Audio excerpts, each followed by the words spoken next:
긴급 설문을 했는데 김문수 승리에 가장 필요한 사람은 누굴까? 한덕수다. 70%가 나왔습니다. 이거 잠시 후에 제가 결과를 말씀드리고, 지금 이제 제가 말씀드린 것처럼 지지율이 이제 초반에 좀 상승을 해서 이재명과의 격차를 좁혀가고 있고, 그 다음에 선대위에 또 새로운 인물들도 수혈을 하고 있고, 그 상황에서 가장 현실적으로 필요한 사람들이 있죠. 우선 뭐 한덕수 전 국무총리 후보 단일화 과정에서 파열음이 있고 우여곡절이 있었지만은 두 사람이 포옹을 했고, 포옹을 하면서 앞으로 사부님으로 모시겠다. 김문수 후보가 그렇게 이야기를 했고, 공동선대위원장을 제안을 했지만은 그것은 좀 실무적으로 생각해 보겠다고 한 상황에서 정대철 헌정회장을 통해서 그거 맞는 거는, 선대위원장은 맞는 것은 좀 아닌 것 같다. 본인이 정치 경험이 없기 때문에 그 대신 다른 방법으로 돕겠다. 이렇게 이야기를 했죠. 자, 그래서 제가 그러면은 이렇게 하는 방안이 좋겠다 하고 그제 말씀드린 게 있습니다. 한덕수 전 총리에게는 이 선대위와 별개로 국민통합추진위원회나 아니면 개헌 추진특위나 이런 것을 맡아서 좀 개헌에 대해서 연결고리가 지금 사라졌습니다. 이재명은 개헌에 대해서 아예 말도 안 하고 있죠. 그런데 개헌을 해야 된다는 쪽이 많이 있습니다.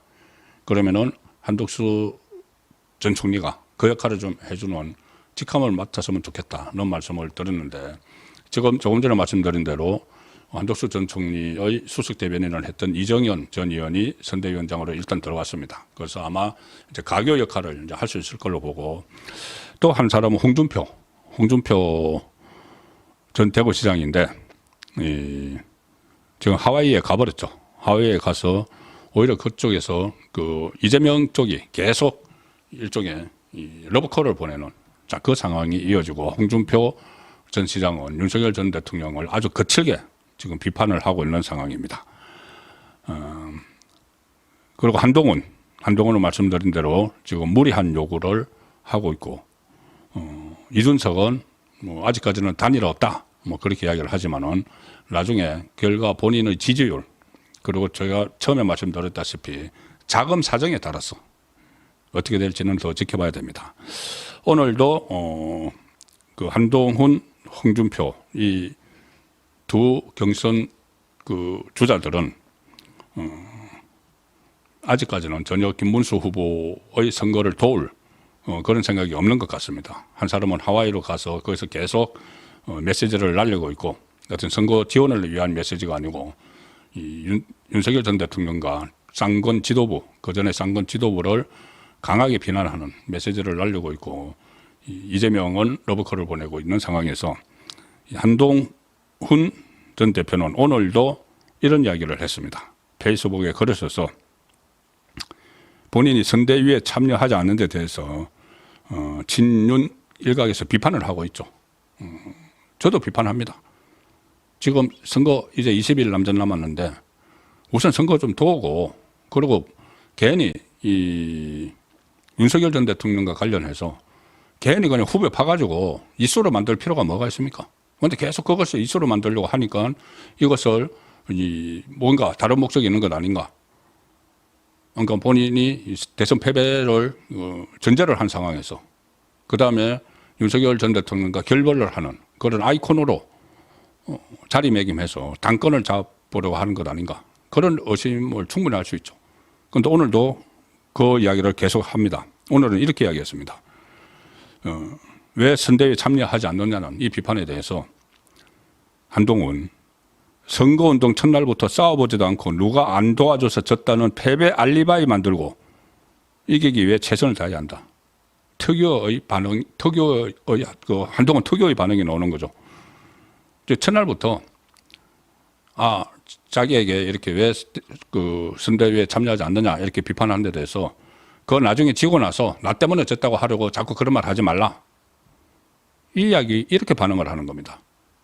패배 알리바이를 만들고 있다. 그러면서 이길 수 있는 길은 분명하다. 그러나 그 반대로 가는 움직임이 보여서 안타깝다. 그러니까 윤석열 전 대통령 출당에 대해서 김문수 후보가 반대하는 여기에 대해서 계속 이야기를 하는 거죠.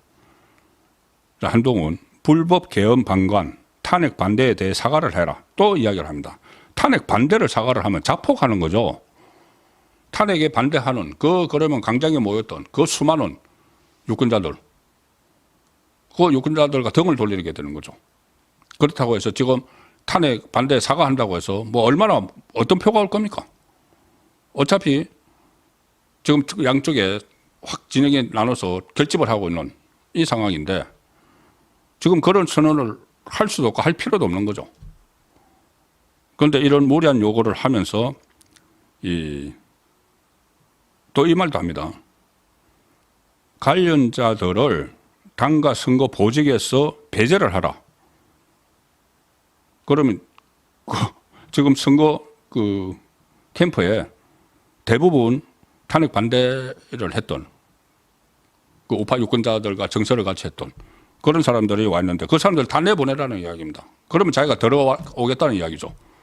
그리고 일종의 뭐 캠프를 접수를 하겠다는 이야기로밖에 또 안 들립니다. 상당히 무리한 이야기를 하고 있고 자유통일당 등 극단주의자들을 멀리해야 된다. 그것이 이제 이런 것들이 이 선대위 참여의 전제 조건이 돼버렸는데 상당히 위험한 그러니까 본인이 주도해서 다 해나가겠다는 이 대선 패배 이후를 염두에 두고 저는 하는 말이라고 봅니다. 대선 패배를 전제로 해서 하고 나면 그 다음에 새로운 질서가 들어서야 되니까 보수 정당에 새로운 질서를 들어서는데 본인이 이 윤석열 전 대통령 탄핵 그걸 스스로 시킨 그 대표 주자로서 당권을 장악하겠다는 그 이야기로밖에 들리지 않는 것이죠. 우선 지금 선거에 적극적으로 뛰어들어서 선거 결과에 따라서 이 구도를 지서를 다시 잡아야 되는데 아마 패배를 전제로 하고 계속 이런 말을 하니 참 난감한 상황이죠. 홍준표 전 시장은 하와이에서 연일 윤석열 전 대통령과 친윤 막 공격을 하는데 홍준표 캠프에 있었던 사람들이 좀 이상한 또 움직임도 보이고 있습니다. 이것이 홍준표 전 시장이 묵인 하에 이렇게 하는 것인지 아니면은 캠프에 있었던 사람들이 자기 살 길을 찾아서 이재명에게 넘어가는 것인지 어쨌든 홍준표 전 시장이 여기와 관련해서 입장이 안 나오고 있습니다. 다른 하와이에서 여러 가지 페이스북에 여러 글을 올리지만 이 부분에 대해서는 말을 하지 않고 있습니다. 두 가지인데 하나는 어제 제가 소개를 드렸죠. 그 홍준표 캠프에서 정책을 맡고 있던 이병태 카이스트 교수죠. 카이스트 교수가 카이스트 교수가 이재명 캠프에 이제 간다고 말씀을 드렸는데 그게 무산됐습니다. 민주당의 반대로 내부 반대로 무산이 됐다. 이재명이 데려가려고 했는데 그래서 김민석 등의 반대가 결정적인 영향을 미치니까 그냥 포기를 해버렸습니다. 그러니까 문전박대를 당한 거죠.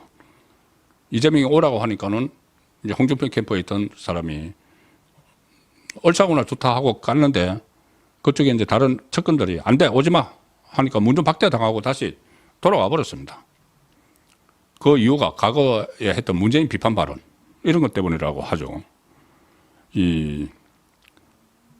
이병태는 어제 페이스북에서 자기가 민주당 선대위에 합류한다 이렇게 이야기를 하면서 이재명 캠프에 조인한다 들어간다는 이야기죠. 그래서 주류 경제학적 이야기를 이재명 후보에게 전하고자 한다 이렇게 막 포부도 막 밝혔습니다. 이 사람은 홍준표 캠프에서 뭐 홍준표의 경제 선생님 이렇게 또 불린다는 언론 보도도 있지만 어쨌든 그 캠프에 있었고 홍준표 캠프 정책 총괄 본부장을 했던 인물인데 이 인물이 그 전에 지난번 2021년 국민의힘 대선 후보 경선 때 홍준표 캠프 선대위원장이 이현주였습니다. 이현주가 그때 국민의힘에 잠깐 와 있었죠. 그러다가 다시 민주당 돌아갔는데 그 이현주가 추천을 해서 이재명이 이제 접촉을 해서 끌어들이려고 했는데 과거 발언들이 문제가 된 겁니다. 김민석이 반대를 해버렸습니다. 과거 이병태가 문재인 정부의 소득주도 성장, 최저임금 상승 정책을 비판을 하면서 문재인은 치매냐, 정신분열적이냐 이런 말을 한 것이 발견이 됐습니다. 문재인을 향해서 치매, 정신분열 이렇게 한 것이 발견이 됐죠. 그렇게 말했던 사람이 지금 이재명 캠프에 넘어가려고 했던 거죠. 그런데 그게 이제 이재명 캠프에서 찾아낸 거죠. 그런 말을 했던 사람이라는 것을. 그리고 이재명이 계속 사용했던 친일 프레임도 계속 비판을 했었다.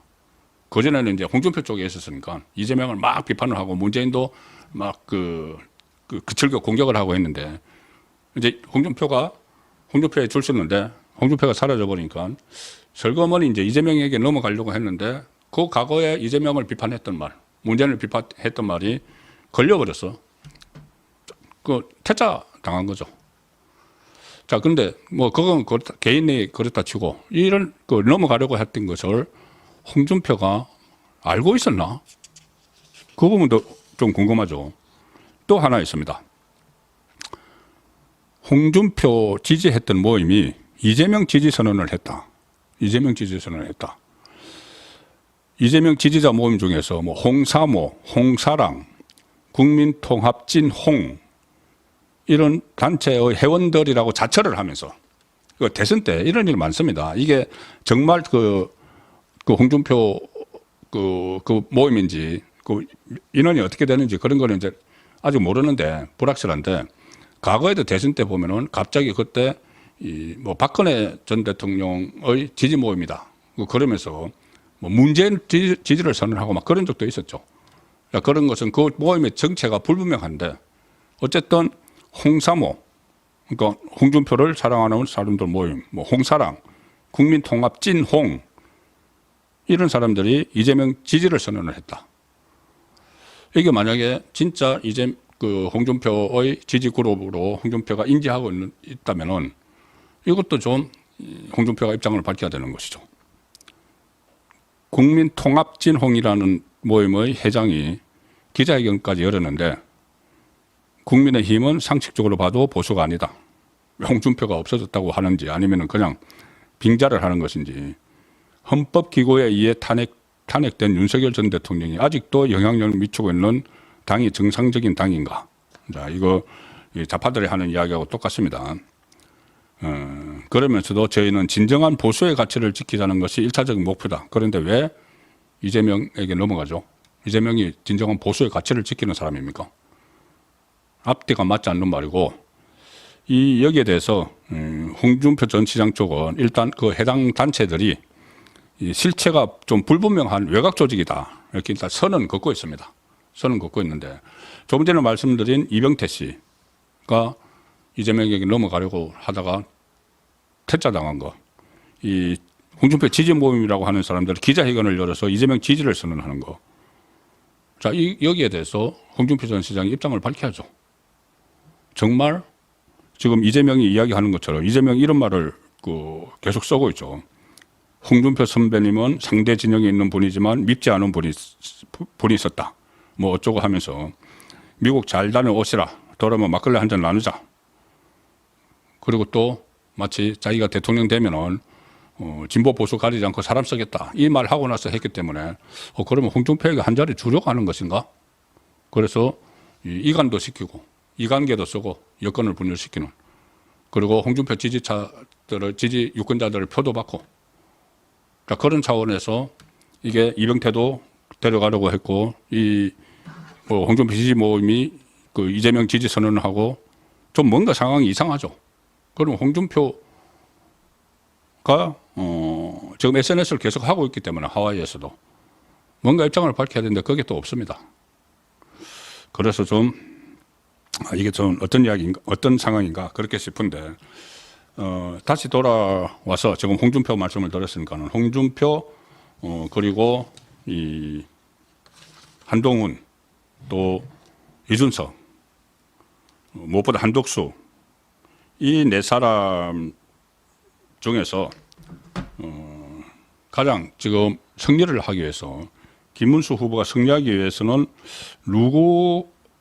누구와 가장 그 협력을 우선적으로 해야 될까?